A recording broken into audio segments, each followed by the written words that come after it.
Welcome, everybody, to the RPG Girls panel. Thank you very much for coming. We really appreciate it. We know that you've had lots of choices for Gen Con and things that you could see, and we're the best. So, we would like to kick it off. I would like to kick it off by introducing everybody. So, I'll start with my panelists. I'm going to hand the mic to Nicole and hand it down. And then if you guys...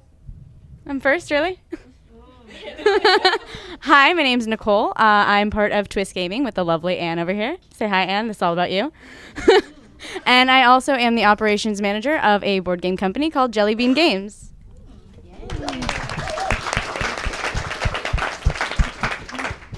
Hi, everybody. I'm Traycee King. I play Dungeons and Dragons with Saving Throw.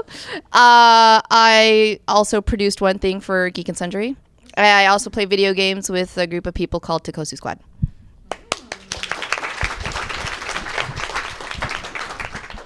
Hey guys, I'm Havana Mahoney.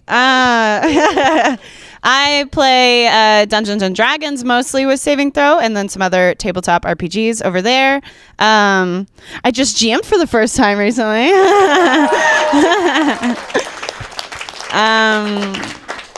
And I host over at GNS, and I play video games on Twitch, Vanna_Rama.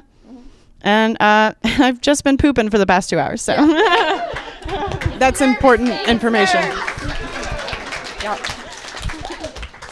Hi, I'm Meghan Caves, and I play various different games with Saving Throw, among them Call of Cthulhu, Deadlands, Reloaded, and video games sometimes with my husband. So yeah, that's what I do.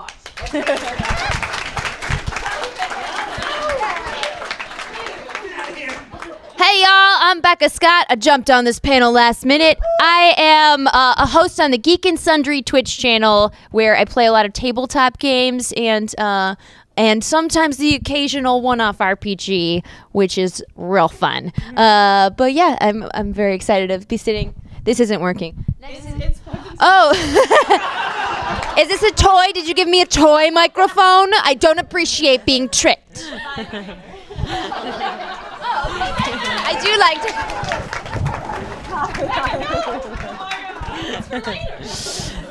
Hi guys, I'm Amy Vorpahl, and I play a lot of different RPGs on Geek and Sundry. I write for Nerdist and Geek and Sundry and Alpha, and I play multiple fun RPGs on Saving Throw as well. And I write songs about RPGs. Seriously, if you have not listened to the DM's Lament, you are wasting your life. As soon as this panel ends, look that thing up. It's been stuck in my head for a month, and I want you to suffer. Get out of my head. Never. My name... I'm highly tempted. My name is Amy Dallen. I also play a lot of games over at Geek and Sundry, and I'm excited about this topic because I've worked in a comic book shop for many years. So women in nerddom in general is a thing that's very dear to my heart, and because we've always been here, but we're less outnumbered now. And I'm really excited for this discussion. Thank you so much, Anne.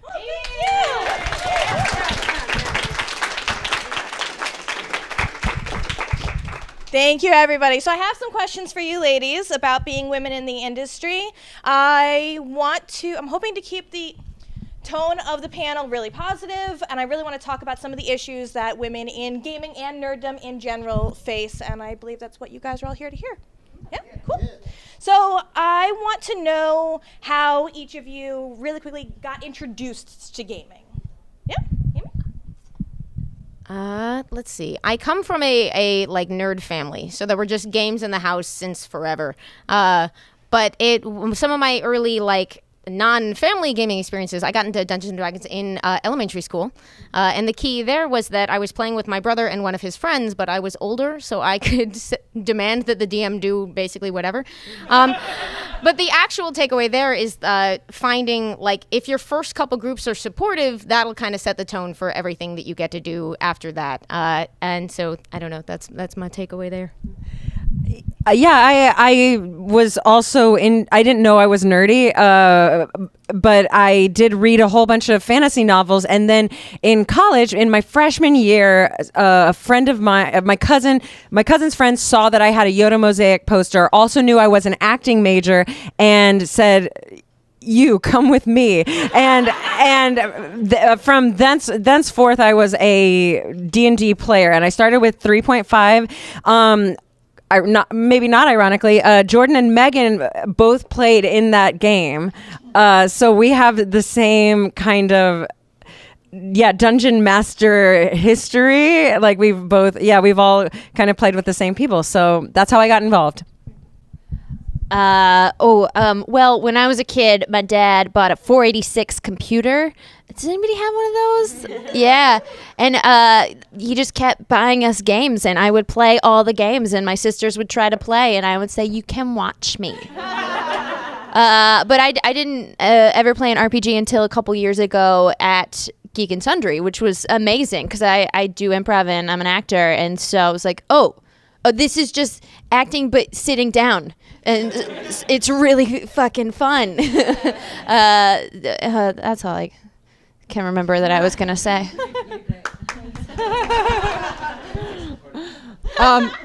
Well, mine, like Amy Vorpahl said, it was similar. We did go to college together, but you were playing with my husband before. Well, he wasn't my husband at the time, but right? I know. It was bad. No, you played first. All up on Jordan before. Yeah, I mean, that's you. I totally get it. But what's funny is when she was playing with my husband, I didn't know what they were doing. Just take it how it sounds. I'm kidding. But what was funny is I didn't know what they were doing. They'd be gone for like 10 hours a day. Keep going with it. Keep going with it. It's going to get better. But I did. I thought you guys were running around their DM's apartment just hitting each other with like foam swords. And that's what I thought they were doing until... A couple of times that is what happened. I believe that. Until I finally came and watched a game, and then I played in a game. It was with you, and I was like, "This is great. Where has this been all of my life?" And then it, went from there. Yeah. I feel like I want to clap all the time. I'm so excited you're all here and we're together and you're sharing things. My introduction to gaming started from like the age 0 because my parents owned a video game store while I was growing up. So everybody's like, "God damn it, why not me?" So like literally gaming has put food on my table since the beginning. So I have like a very intimate connection with it in all its forms. It's because it fuels me even today. But my first introduction to tabletop RPGs was in high school. I was friends with this guy whose like hair was too long. And I followed him into a dark alley and up a shady flight of stairs, and then there was a wonderful comic book shop up there, and I played 3.5 edition with a bunch of 40-plus-year-old men and one other boy my age. But it was just delightful, and then continued to play into high school, and finally met some people my own age to play with. But then had a super dry spell, and then just this past year moved out to LA, and I was very lucky enough to be accepted into Saving Throw Show and got back into RPGs, and it's just like I didn't realize how much I missed it until I was back, and it's just the best community ever, and everyone's just so creative and driven and welcoming, and it's just the most accepting thing. So I'm so glad that Saving Throw is here, and that brought me back into that. But yeah, that's yeah.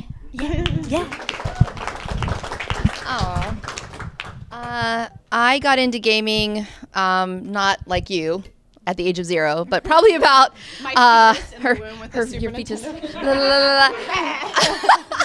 Mine was about 5 or 6. My dad brought home an Atari 5200. I'm old.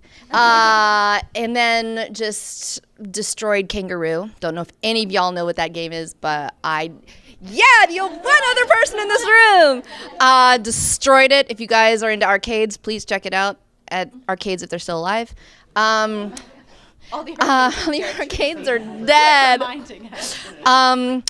I got into tabletop. My stepdad introduced it to the neighborhood kids. Because he didn't have anyone else to play with. So we played like one game. And then when I was in the military, a few of the guys, sorry, but I'm just going to admit it, what we were doing, protecting the country, is we were playing D&D. In the office, the DM allowed friendly player-on-player conflicts, and I tried to steal a bag of gold, got my pinky cut off because I rolled a 1, and ever since then I've wanted to play again, moved to LA because that's where everybody is at, have several groups of people that I play D&D with, and I just can't get enough of it. It's awesome. After your crit fail, you earned yourself a nickname. Pinky. Everybody in the office and the flight line called me Pinky for a month. So I don't know how I follow all these lovely ladies up. I am newer to gaming. I started board gaming when I met my husband about 10 years ago, who's...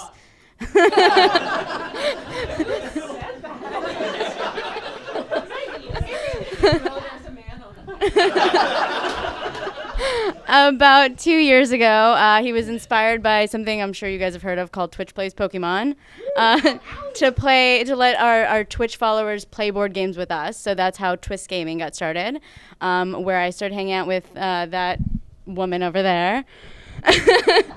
And it kind of expanded into meeting these wonderful people, and I got a job in the industry with Jelly Bean Games, and it's just been an amazing experience.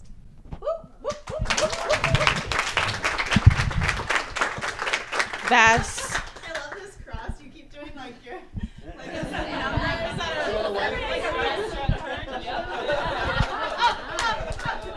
I'm gonna trip over these cables and die.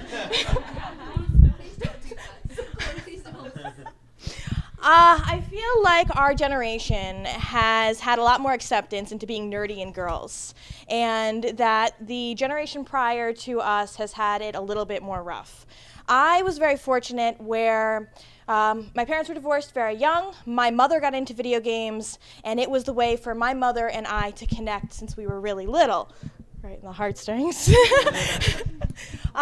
So she was kind of like my role model in that. And she's still a gamer today, which I think is really cool. We game with my kids. Do any of you ladies have somebody who was like a female mentor, or somebody who has kind of helped you out when you've maybe felt uncomfortable in gaming or looked at differently? Yes. Then you with the microphone. We all just shout at the same time. Our answers. Yeah. Well, I actually had a similar relationship with my mom. I still do. We used to play a lot of EverQuest together when I was younger. I don't know if anybody played that. And then also my family would have LAN parties in our house. So we would all hook up all the computers and like play StarCraft together. So stuff like that. Even like my female friends would come over and bring their computers, and then like me and my female friends and my mom would all play together. So that was definitely like having it be such a normal thing in my home, like just made it easy to go out in the world and not be afraid like, oh, what if boys don't want me to? It's like, who cares? If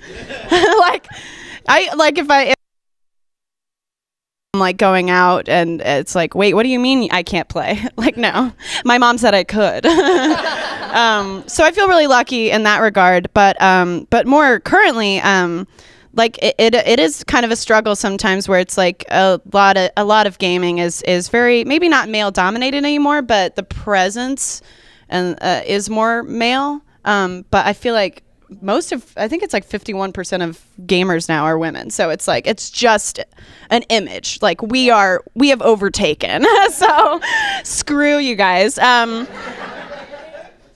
yes, fair. Yes, please. But I think it's important now to have just like getting to game with all the saving throw ladies is really powerful for me. Just because it's like anytime you have a doubt, like if someone's making you feel like you're not supposed to be there, or if you feel like this is a man's world and I'm getting sat on or something, but it's like getting to game with all these really strong women is just like so empowering. And it's like anytime I'm like, I don't know, like, do I belong here? Then I sit down and play a game with one of you guys, and I'm just like fuck yeah, I do. Like, of course I do.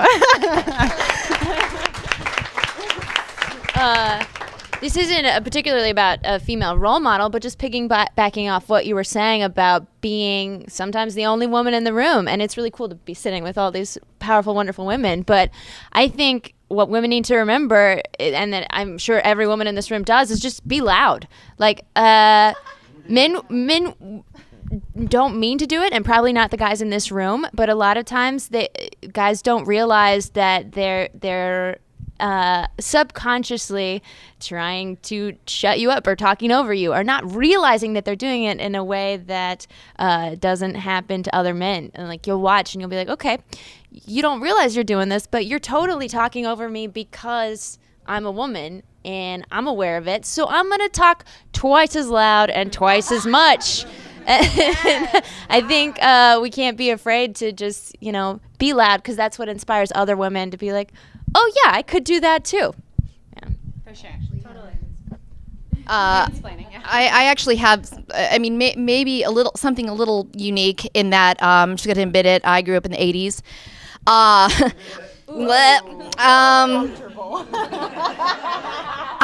Because I didn't have female role models. I didn't. I was the only girl in the neighborhood who my brother would always make me play Evil Lynn, even though I wanted to be Tila. This is He-Man, by the way. I was always the bad guy. So it was almost always a group of guys. I was never invited over to play Barbie or Strawberry Shortcake or whatever. But I grew up playing video games. I don't know if any of you have heard of 1943. Maybe. Okay. It's a shooter game. Okay. Yeah, I see a nod over there. But Tyler's been nodding nonstop. Yeah. He's crying. He's openly whipping himself proud. He's proud of us. We're all his daughters. But I remember summers, especially after running through the sprinklers, my brother and his friends, we'd go in, we'd play video games, and they used to not let me play. And they let me play a few times, and then I kicked their ass. And it wasn't because I was like, yeah, I'm going to beat your ass. I was just like, well, this looks kind of cool. And I just punched a bunch of buttons, and I happened to just be really good at it. And they said I couldn't play anymore because they were like, we don't want girls beating us. Girls suck. They have cooties. And then, well, we do have cooties. I mean, look. And then Mickey is so big. it is. I did it to myself. And then after that, my sister got into gaming, and I kind of held her hand through it. So I didn't really have a mentor. So you were Yeah. Well, you guys are my role models, actually, because I didn't have that. And to see so many women in it, like, I'm like, oh my God, there are people like me. And when I found out about the gaming community, like, not that long ago, it's this physical feeling of just like the curtains just went up, and it wasn't like black over my eyes. And it's like, oh my God, I can wear cat ears if I want to, and they're not gonna judge me, and I can play video games. But you're gonna judge me like, I wish I had those. I've been thinking that this entire time. Well. Oh, yep. I'm a little bit curious here because first of all, I did have a couple in-home role models. Like, my mom is nerdy, my dad was more of the gamer, but like my big sister was my hero growing up, because all big sisters are extremely cool. So by the time I was in middle school, I knew for a fact that playing in a chat room based Star Trek simulation game was the coolest thing you could do. And it was so cool. She let me sit in once, and I played like their ensign who got to do a scan of the planet, and it was like the proudest moment of my life to like not let these people down. So in that sense, it was always normalized for me. Like, she got into EQ before we all got into Warcraft. I was following her lead in a lot of ways. But there was a big moment for me, which I'm curious if anyone else here shares, in terms of like seeing that people like us were out there, and it was called the Guild. And what's very interesting there is that it was like a female gamer, but like an insecure one, a terrified one, a one who makes bad decisions sometimes, So that was interesting. Like, if you asked if we had a female mentor, I've been lucky enough working with Geek and Sundry to actually meet Felicia now. And very much that star of like, oh, we can go out and put something into the world and be who we are on just the world stage, and other people will show up for it. She's been amazing, like both on and behind the camera as a leader and a role model there. So I figure should probably chip that one in. Yeah, I mean, here's the thing. The people who got me into gaming, they were men, and I don't think that's a problem. Like, it's definitely changed to the point where I know that if you're profiling what shows you're watching, you kind of look at it and see like, oh, actually most of these are women, but you don't think about it anymore. That's almost better. Like if you're just looking at it and being like, look at these people. It is. I still think it's important to know like, oh, let's make sure that we have some version of representation. Like we're not all one thing or another. But it actually is very impossible to represent every single culture, race, sexuality, gender, all of those things. It's impossible to represent everything. I just think having an opportunity to be open is kind of the best point of view to have. As far as role models, I have a lot, but it's to celebrate like men versus women. They're kind of in the same league for me. So I feel lucky that I do have people to look up to at Legendary, where I do work, my full-time job that pays me. I really think, especially at Nerdist and Geek and Sundry, I think it's outnumbered women. Like there are a lot of people actually in management positions. Most of the people here running the shows here are women. So it's getting really great. It's getting really great, and I feel really welcome and not looked at as just a woman. Like, oh, we need someone to play, and hopefully they're a woman so that we can make our quota. It's more like, hey, who's great? Amy is. so that feels really good. Yeah. So getting into gaming, just a couple years ago, I didn't really have a mentor growing up. My mom barely knows how to work a remote now, but my mentor has been Anne. I'm going to be this dorky friend right now. Because before I met Anne, I was playing with my husband, board game. I'm very rarely nice to her, so enjoy now. I used to play with my husband and board games, and and it would just be, the guys and me, because we'd live together, and we didn't really have any other girlfriends, so I would just be the only girl there, and I felt a little out of place, and even though I was having fun, I didn't really have anyone to enjoy it with, and then Anne came along, cry. And so it doesn't need to be someone in the industry showing you the way. Like sometimes just your best friends having someone to talk to about the nerdy stuff and know that you're not alone. Cry. If I had a heart or tear ducts, there would be tears. That was really sweet. It's never going to happen again. Good. You see that? I've got it recorded. So kind of switching it a little bit and going in the other direction, now that we're this generation of gaming women, we've got another generation coming up behind us. I have kids. I have 2 boys that are teens. Hi, honey, mommy loves you. Just one? They think nothing that I do is cool, but the second my kids found out I was moderating this panel, they were telling all their friends at school. I think I got to be the cool mom. For the next generation coming up, what would be some really great words of advice that you would give a little girl right now picking up her first set of dice?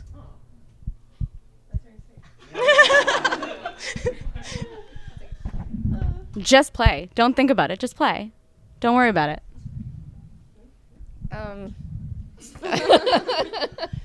I don't know. I would just give her some dice and tell her to be herself and not try to be, the guys, just if she makes a decision because I made this mistake, stick with it. Don't, because if a guy, oh, why are you doing that? Just do it anyway because it's going to be fun. So have fun. Yeah.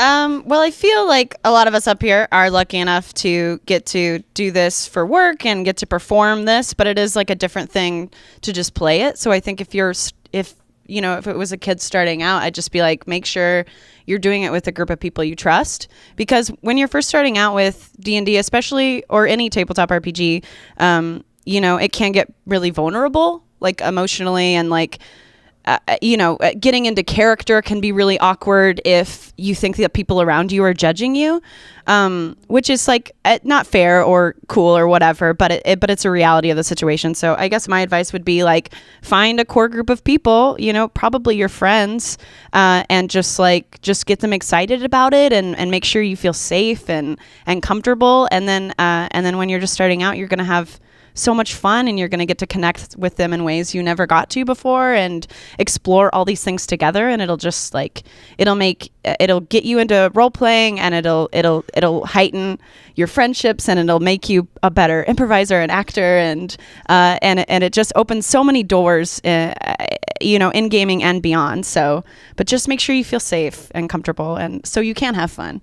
Yeah, so you're not distracted by like being like, oh, is someone gonna judge me if I do a gnome voice? Like, but I don't know, guys. Like, maybe we shouldn't, like. Dom, I quit saving throw. It's not a safe place anymore.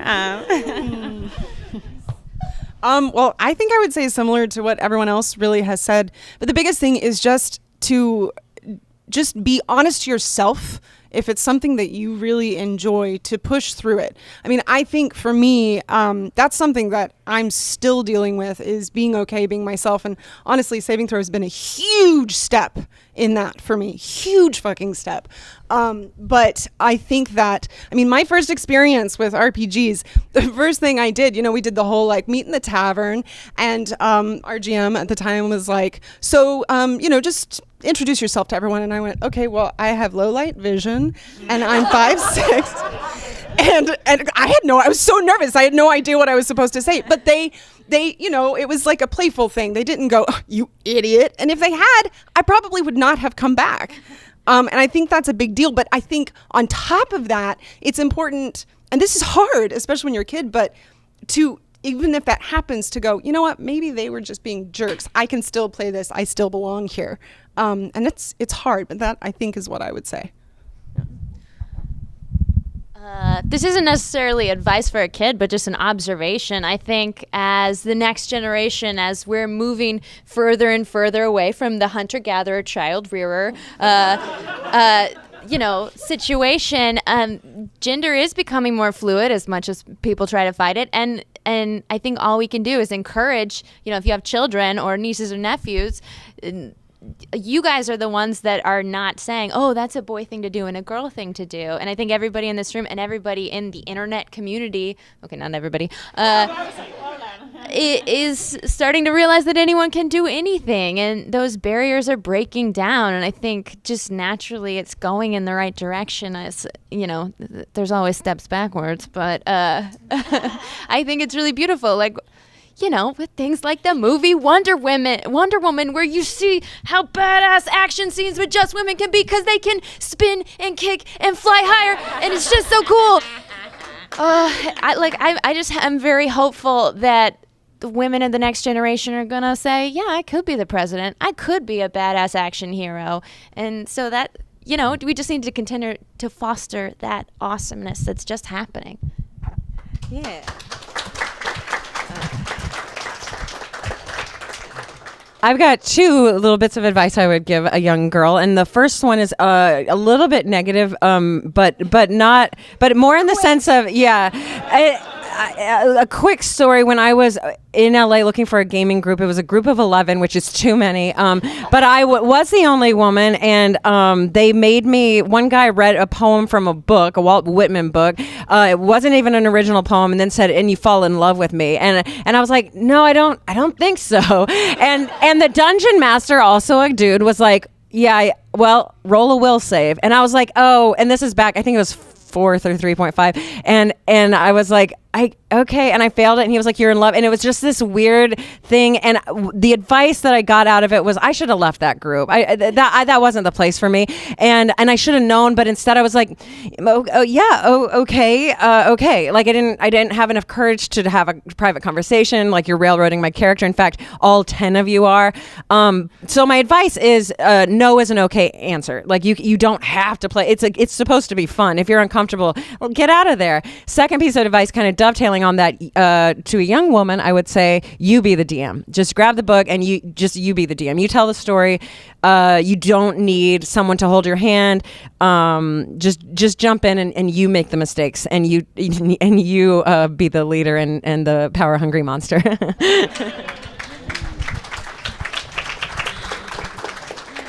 That was I'm so mad that happened to you.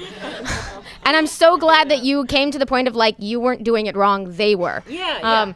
I'm fighting strangers now. But I'm kind of glad you went in that direction. I was sort of debating whether to tell this story because it took me years to realize that this, like, one of my experiences was a sort of a story about being a woman in tabletop, and it wasn't professional, but it was a high school gaming group. So when you judge everybody involved in this story, remember that we were all high schoolers and we were real dumb.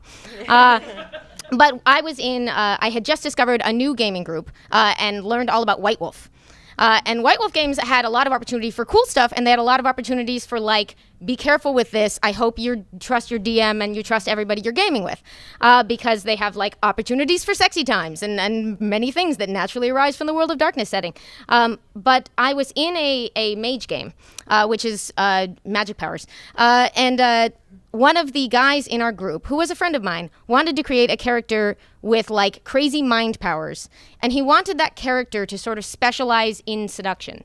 And he was designing it as a thing that, like, he's 16, he's awkward, he wants to live out a fantasy of being cool. And in theory, this character would be, like, aimed at NPCs. But it was, and it took me so long to put this story into context. I was making a character and I was nervous. It was a new group. I didn't know people well. So I and one of the other girls in the group declared that our characters were gay. So we were like, we'll just sideline this whole scenario. But he was like, he's 16. Don't be that mad at him. He was like, oh, they're ganging up specifically. They've made characters to spite me? That sucks. And he was like, well, I have all the mind powers. So it should be possible to change someone's alignment. This was a long time ago, and again, he was, none of us knew what we were doing. Long story short, the DM had our back, because basically we were gonna quit if he didn't. And it worked out, like, really well. You know, like, he had our back. He was like, all right, house rule, that's just not an option. I don't care how many dots I gave you and whatever. We played the game for a long time. It was great. He remained a good friend. And, like, I think over time, everybody now looking back at that situation, I'm horrified, because it's like, well, that was obvious. We were new. You're a DM. Like, but you're a 16-year-old DM who doesn't know what you're doing. So I tell that story because these kind of situations come up in situations of trust, in situations of like power dynamics that nobody knows are going on because you're 16. And it makes me wonder, like, if our DM had made the other call, I don't know what my hobbies would have ended up being like. I probably would have quit that game. I would have gotten into something else maybe. I don't know. Why'd you gesture to me? I would never be stuck with this one. But it is one of those things that, like, I would not necessarily tell that story to, like, a small child starting out because I don't want them to be in that situation. But, like, the importance of men and women having each other's backs, men and women and non-binary having each other's backs in every gaming situation, like, it's what keeps it fun. It's what allows you to accomplish great things with trust. And I'm sorry that was a real negative story, but, like, it worked out great.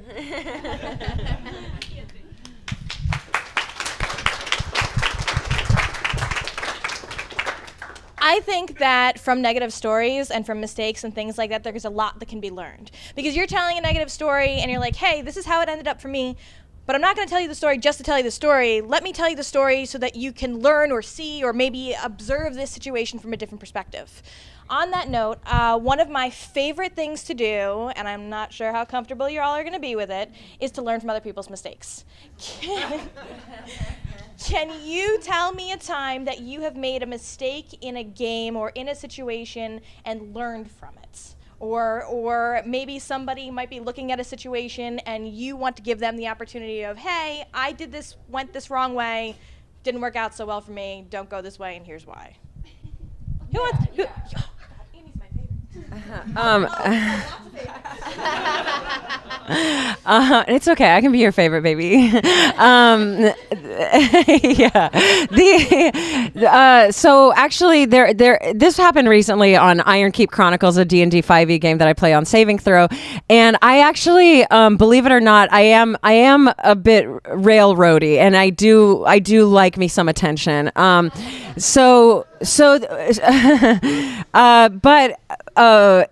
it happened. It was a really great kind of mirror. I do, if there's a scene that's fun, I will jump in, and I think that's, part of what makes me a good role player, but it also can also have some negative effects. So I did jump in on a scene. I think Eric was about to do something really cool or give a speech or whatever, and I did it, and he sarcastically was like, okay, well, basically, like, you did the thing I was gonna do, or something, and I was like, got it. Like really quickly. It was as much as, men versus women or whatever. It's still like, no, we're still balancing a whole bunch of nerdy, socially anxious personalities. And at the same time, we're also trying to be these heroes that we don't get to be in regular life because our, personalities and just self-doubt gets in the way. So in that time, like, definitely I just learned that was a moment where I was like, yeah, anyone who's kind of doesn't have as big of a personality or anything, give them the time to shine in RPGs. It's their time too. And I definitely made that mistake, and I will continue making that mistake.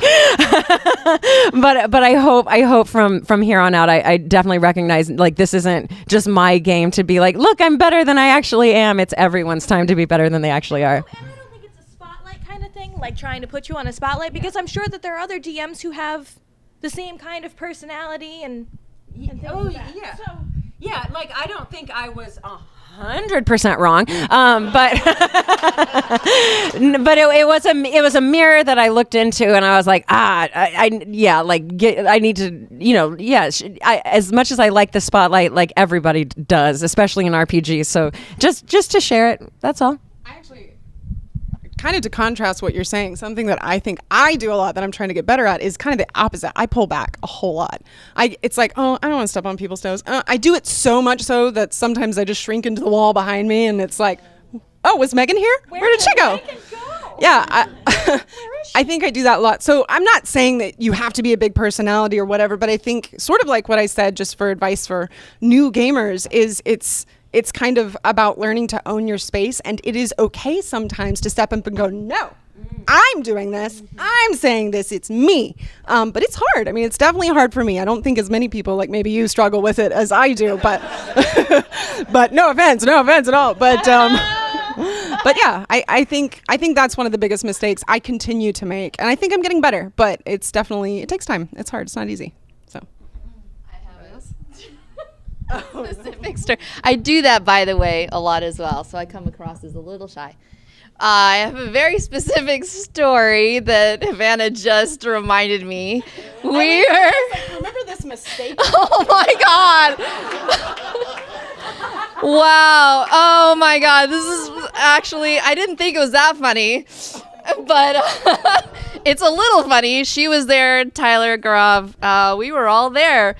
I was playing this badass dragonborn named named Dagwin. She was in the dragonborn military. She was basically just a meat shield, like really amazing, awesome character that I wish I could be in real life. Yeah, I'm a meat shield. So we got into this dungeon and we were clearing some shit, and there was this one area where I really, really just wanted to get through, and I really wanted to get through this door, and I just kept ramming it, and then I'd like get electrocuted and I'd lose a shit ton of hit points. And I was like, no, she's a badass. Fuck this shit. I want through that door. There's going to be something really cool behind it because it's so hard to get through. Well, I got shocked again, and I failed all 3 of my death saving throws, and I died. And I couldn't, I just died. I just died ramming a fucking door. And then, but the door got unlocked, and then we took the treasure. And then they took the treasure. They just stepped over him, and they left my body there. And so I think the thing is I can be really hard-headed. That's one of my biggest mistakes, other than being like you. So I created a character right after that. I just want to say this because it's Vazia. She's like really cool. I didn't give a shit. Just because I really didn't want to ram any doors anymore. Something lame. Like healing potions or It was like a nice kerchief. But they left me there. You were like 500 pounds. Not our fault. So- We were leaving when you ran back. So my mistake isn't really gameplay related. It's more industry and work related. As a naturally introverted person, I shy away from conflict. I like to be a people pleaser, and I dwell when someone does not like me. It just bothers me to my core. Stop nodding, Anne. And I had this situation that I faced where I needed to stand my ground, and I'm working on that. And this person just did not like that. And it bothered me so much that I'm not going to lie, it made me cry.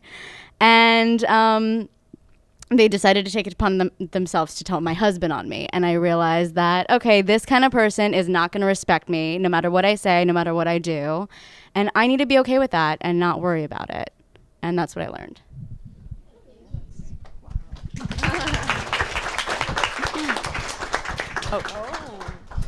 I do feel like, though, if I had a husband and they were like, Amy cried, he'd be like, yeah, I know. I had to hear about it all night. I've definitely RPG'd, but I'm a little less experienced, but more experienced in tabletop games in general. And I would say what I've learned from 2.5 years of doing a tabletop show is that feuds can start to happen. And it's important to remember, I have to remind myself of this, winning isn't everything. If you can't be mad at the DM that because you missed the saving throw. Okay, good.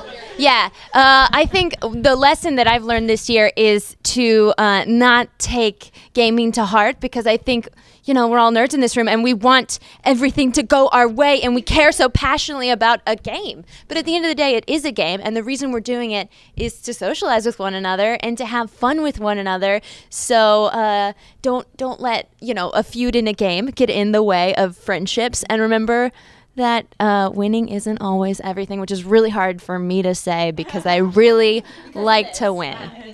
Yeah. I thought it was, and I was wrong. That's what was through that door, right? It was just winning. I beat that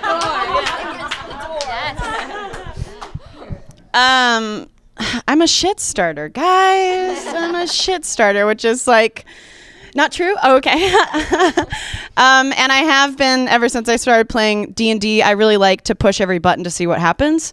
So, for example, when I first started playing 3.5 Dungeons and Dragons, I left that group of 45-year-old men, and I found a group of high schoolers, and so the DM was my age, and I think I felt like more brazen to like do whatever I wanted, since like a father figure wouldn't be like, Havana, don't. Why are you like this? So since it was more people my own age, I felt more comfortable just doing whatever I want. And so session 1 of this new game, I have like a male dwarf character that I'm just going like, he's just fucking nuts. And we start off in a tavern, and then the DM like explains all this stuff, and then he's like, okay, what do you guys do? And I go, I lick the barmaid's ankles. And he goes, what? You what? And I go, I lick the barmaid's ankles. And he's like, well, you have to roll for that. Nat 20. Nat 20. I lick the shit out of that barmaid's ankles. And the DM instantly gets so mad that he's like, okay, well, the entire tavern and everyone in the town gets so mad that you've done this that they have not, their new mission now is to kill your entire party. And so we get chased out of the tavern. So maybe this is like, if you're a DM, maybe don't take it so seriously. Don't get so mad. Maybe I didn't do anything wrong. But then they chase us out of the tavern, and we try to steal some horses, and I'm the only one who makes that save. And so my entire party dies, and I get away. But the lesson is, and that I've learned from that, is since everybody had to make new characters and was very cross with me, is that it is, as much as it is about getting your spotlight, it's also about shining the light on other people, which is not always about it is about letting them have that time, but it's also making decisions with everyone else in your party in mind. Is like, how much or what can I do to benefit us all, or how can I tactically add to what somebody else is already doing, or know when the moment arises, it's like, I know it would be cool, but that's not my thing. Then maybe have that discussion with another player and be like, I think this would work, but it's not my bag. This is all you. So sharing that space and sharing the light, and collaborating, and it's very much about teamwork. And I think that's one of the beautiful things about it is just getting to be like a fully functional team, which is why it's like important to have a well-rounded party where you have like healers and meat shields and sneaky people. It's so that you can tactically work together to produce the best results, but that might not always involve you, and you need to be cool with that and share the light, and don't get everyone killed because shit's hilarious. But I still struggle with that. I don't know how many people watch Iron Keep, but I do still need to touch all the things and go in all the rooms, and I was almost killed by a shit closet full of rats recently, so I'm still working on it, but yeah, I didn't get everyone killed, so.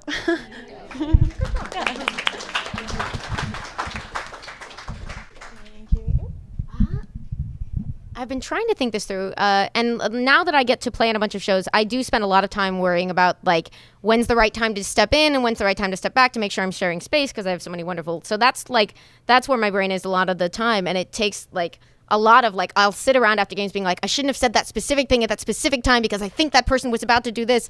But that ties into the other mistake I make a lot as a player, less professionally, but like, which is that I've always been a very nervous gamer. And it's taken me a long time to realize that's not helping. Like, it doesn't make me a better player to like obsess over whether I should have said this or done that or pushed that button. Like that gets in the way of playing the game well and having fun. And so I just want to say that aloud, like, in case anyone else like that's also their issue. Like, it's okay. Like, maybe it doesn't go well. That's fine. Like, you'll get better as you go, and your bond with the people around you will get better as you go, and sometimes the mistakes are the best, funniest parts. So yeah. Totally agree. Thank you, ladies, very much. I know it's not easy to share mistakes or downfalls, but I think it's so awesome. Yeah. So I want to take this opportunity to open up questions to the floor. Everybody raise your hands together. Hey, Ann, can we do something really quick? Because Yeah. I heard them laughing. Can we do 15 seconds of just unabashed cheering Okay, and laughing? but you have to say something. Wait. Okay. You must perform the chorus of the DM's laments. Oh my God. Yes. Okay. It's the DM's lament, the dungeon master's affliction, resigned to the fate that I'm my friend's referee and their chaperone and mother. No, I didn't ask for this, but who else will take care of these adult babies? 15 seconds.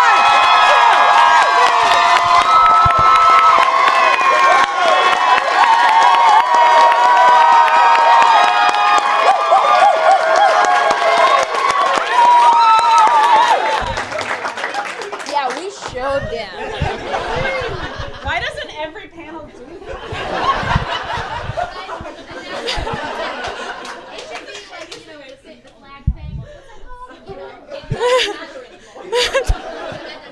In the beginning of every panel ever, people sing that.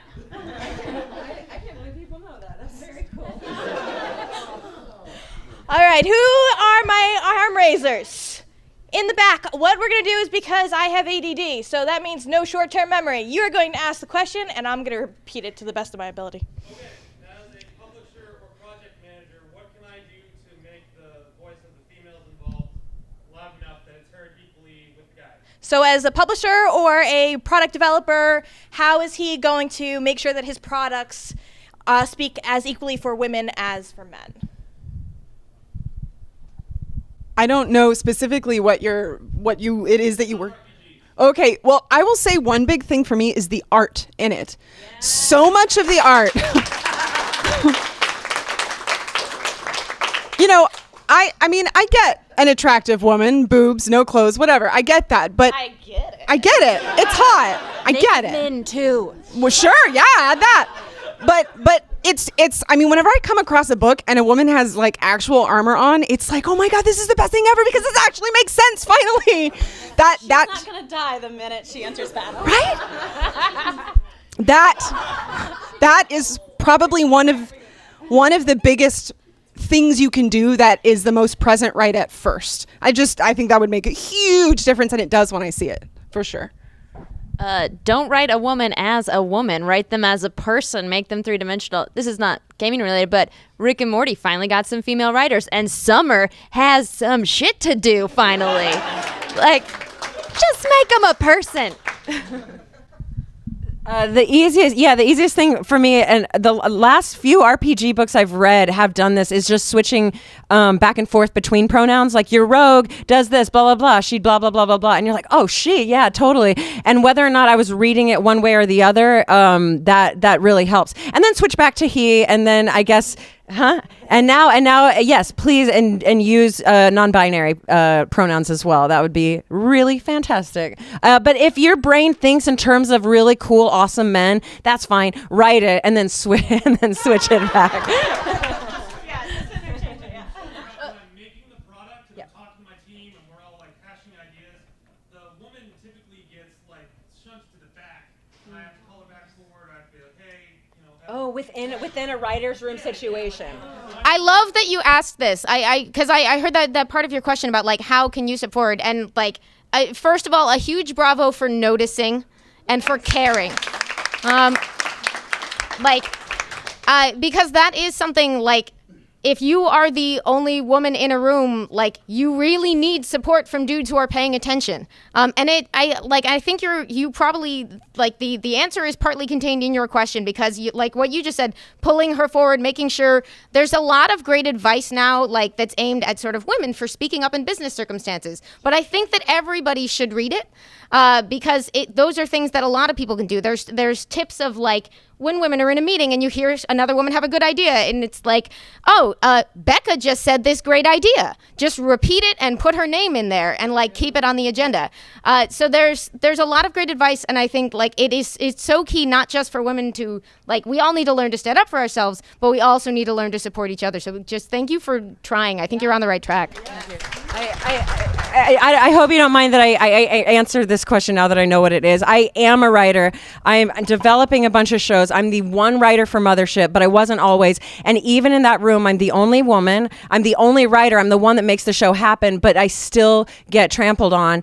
And I write it silently to myself, and it's great. but in the room, when it's time, I mean, you see me here, and I'm very comfortable. But in that setting, for some reason, I go into my shell, and I don't blame anybody. It is years and years of society telling me I'm not enough, and if you just.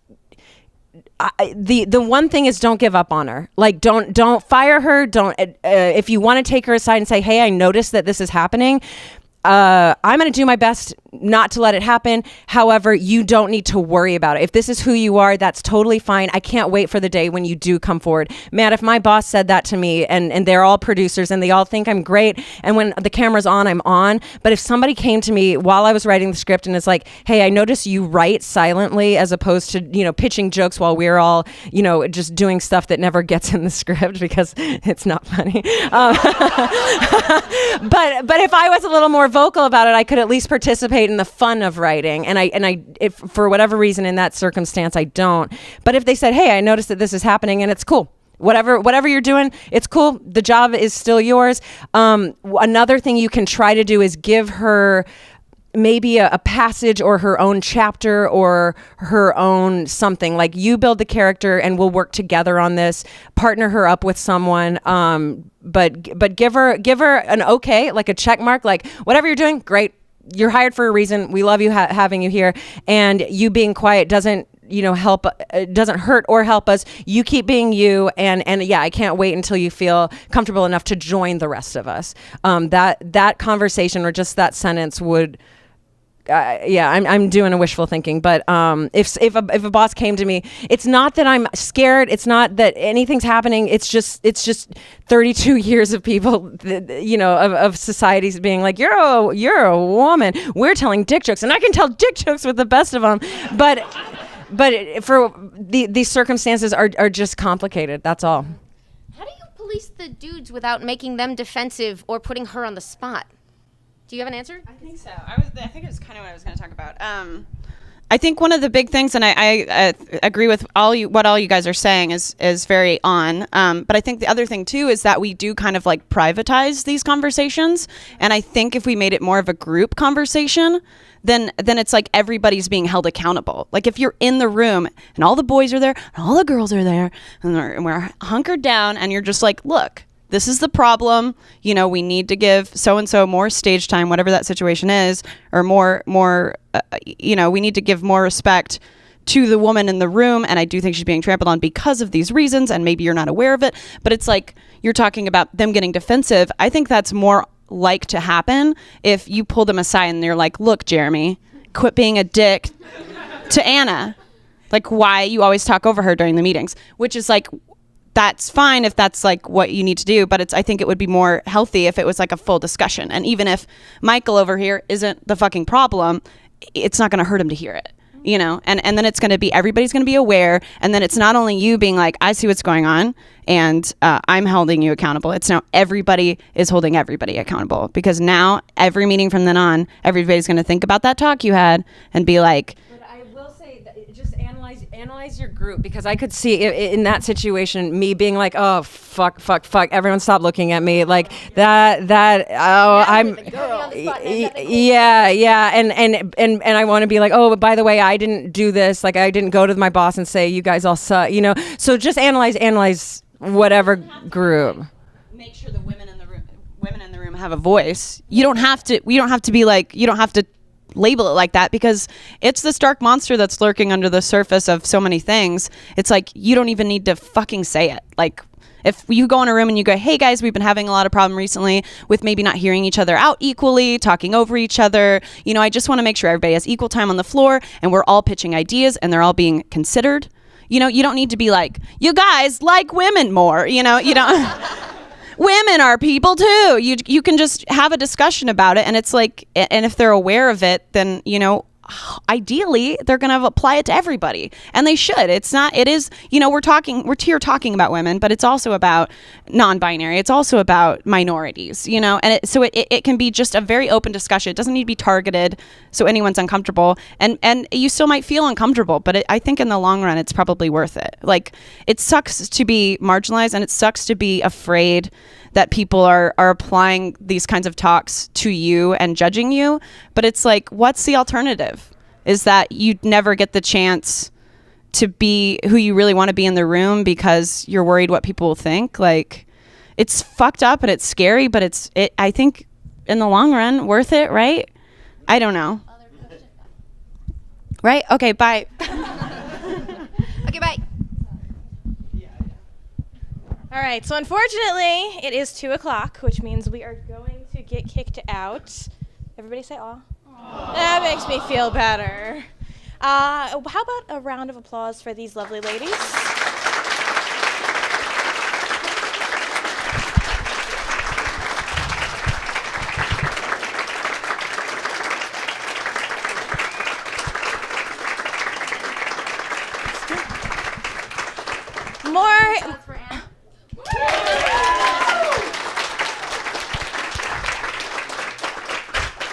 More importantly, behind all of us strong women that are up here, we do need allies, we do need friends, and I want to personally thank Dom for setting this up for us, for kind of being in the background. He's been awesome. The best girl in gaming. So pretty. Any last remarks? Thank you all.